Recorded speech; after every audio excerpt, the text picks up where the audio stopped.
C'est une première depuis 1980. Le gouvernement d'Édouard Philippe a fait face à deux motions de censure, l'une déposée par la droite, l'autre par la gauche. Sans surprise, aucune n'a obtenu la majorité nécessaire, mais pour l'opposition, il s'agissait davantage d'un geste symbolique. Ce n'est pas, mes chers collègues, une affaire de parti, une affaire de gauche, une affaire de droite. C'est une question de transparence, d'honneur, d'éthique, d'intégrité. Voilà pourquoi, au nom des Républicains, je vous demande de censurer ce gouvernement.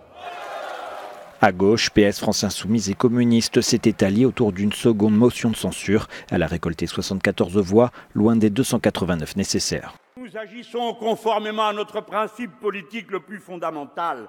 Le Parlement est toujours supérieur à la monarchie présidentielle, parce que chacun y travaille en pleine lumière, les uns sous le contrôle des autres et devant le peuple qui regarde, observe et décide. Édouard Philippe, qui avait parlé dans l'affaire Benalla de dérive individuelle, reste sur la même ligne. Pour lui, l'opposition instrumentalise l'affaire. Votre premier espoir, je l'ai dit, c'est d'atteindre le chef de l'État à travers les comportements imputés à son collaborateur.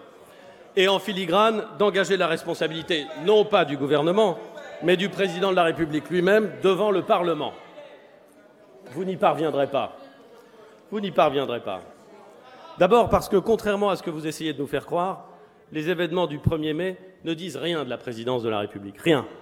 Alexandre Benalla, un proche d'Emmanuel Macron en charge de sa sécurité, est mis en examen notamment pour violence en réunion lors d'une manifestation le 1er mai.